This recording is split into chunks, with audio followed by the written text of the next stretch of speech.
ಗೆಲುವನ್ನ ಕಾಣಬೇಕು ಅಂತ ಆದ್ರೆ ಭಾರತನನ್ನ ನೀನು ದಾರಿ ತಿಳಿಸ್ಬೇಕು.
ನಿಮ್ಮ ತಮ್ಮನಾಗಿರುವಂತಹ ಅರ್ಜುನನ್ನು ತೋರಿಸಿಕೊಂಡು ಹೋಗುವವನಿಗೆ ಹೊಡಿ ಅಂತ ಹೇಳ್ತಾ ಇದ್ದೀನಿ.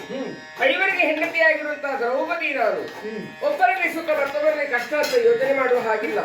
ಐವರಿಗೆ ಗಂಡಂದಿರಾಗಿದ್ದಾರೆ. ಅಲ್ಲದೆ ಅವರಿಗೆ ಹೊಡಿಲಿಕ್ಕೆ ಹೋದ್ರೆ ಮಾನವಾಣಿಯ ಮಾರ್ಗ ಅಲ್ಲವೇ?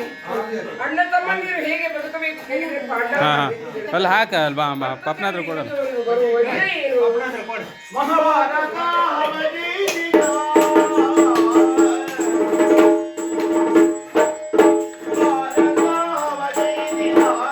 ಇದು ಬೇಸನ್ ಕೊಡ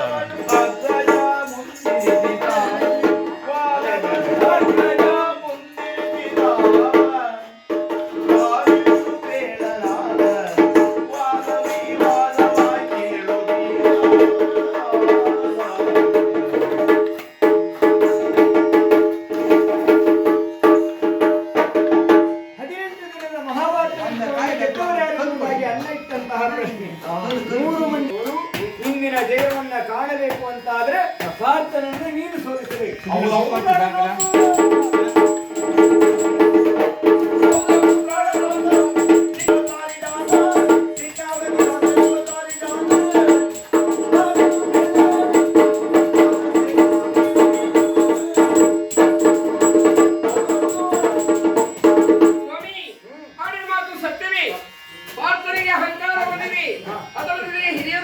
ನಿಮಗೆ ಹೊಡಿತಾರಂತಾದ್ರೆ ಅಣ್ಣನಂತ ಅಭಿಮಾನ ಪ್ರೀತಿ ವಿಶ್ವಾಸ ಅವನಿಗಿಲ್ಲದೆ ಹೋಯಿತು.